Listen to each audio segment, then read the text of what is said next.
Assalomu alaykum Nexo Avtogaz abunachilari. Bugungi navbatdagi obzorimiz xudo xolasa Haval M6 variant bo'ladi. Bu avtomobilimiz 2026 yil mashin, hali toza. Mashinamiz 200 km turibdi, 200 yoki 250 km. Xudo xolasa mana propan zo'rni ustavka qilganmiz. Motorimiz 1.5 lik MPI turbo bo'ladi, 100% gaz duradi, umuman benzin rasxod qilmaydi avvalo. Buna qo'yilgan narsalarni hammasini tushuntirib o'tamiz.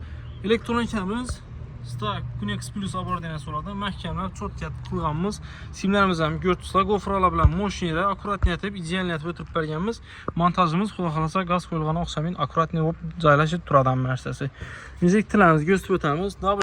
Variantda скоростный sport injektorlarni akkuratni etib taxlab berganmiz. Bu yon tarafda map sensorimiz, injektorlarimiz durishini ko'rtuslar.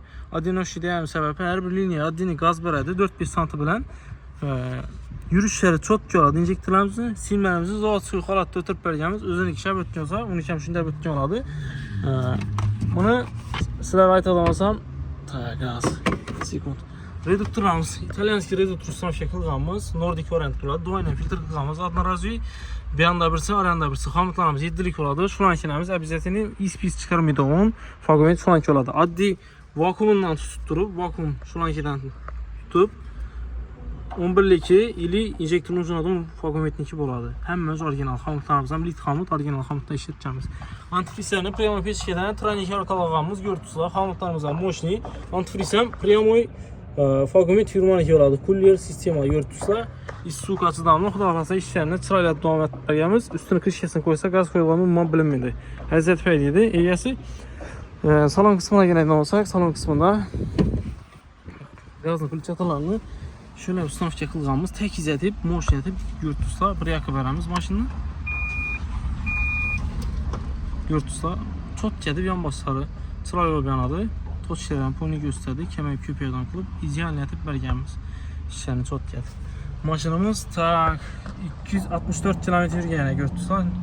Hali yangi mashin, xudo xolasa cho'tka etib joylashtirib berganmiz ham narsasi, motion etib pulchatarlardan hammalarni. Bagaj qismına keladigan bo'lsak, bagaj qismina zapaskasini balon joylashtirib berganmiz. Turetskiy balonlarda Atiker original firma, xudo xolasa balonlar chiroyli zo'r holatda chiqib turibdi. Xitoy baloni emas, самый главный xitoyskiy balon emas, Atiker Turetskiy bo'ladi, ili beloruskiy balonlar ham bo'ladi. Ikkisi zo'r hozirgi vaqtda. Sifat ham cho'tki. Kraniklardan Atiker firmaning originalini ishlatganmiz, poddelka emas, trubkalarimiz yana termoplastik bo'ladi. Ko'pchilik termoplastik uстановка kelganman, yana sizlardan arzon qildirib keldim deydi. Faqat zapravishniye qilib beradilar termoplastik. Bu 1 metr chiqadi, 1 metr 1.20 chiqadi. Biza splashoy motor tarafdan keladigan odam ko'rtuslarni termoplastik, pasida ham termoplastik xudo xolasa ishlarni dizaynlatib berganmiz.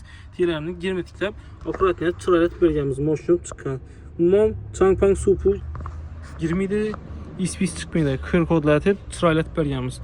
Shuni o'zida xizmatlarni ham akkuratni etib, maksimal darajada ko'rtuslar. Roliklar bilan o'tib chiroyli etdik uni ham. Bemalol shunday xizmatlar kerak bo'lsa, aloqa chiqaverasizlar. Bu 61 litrlik balon bo'ladi. Bu avtomobilimiz 12-13 litr edi. Sredniy yeganda ili birovlarda 14 metr turibdi. Ekonom etganda dalniy yo'lda 8-10 atrofi o'tib turibdi, ko'p emas. Xudo xolasa chiroyli etib berganmiz. Mana o'zini bemalol aloqa chiqaverasizlar.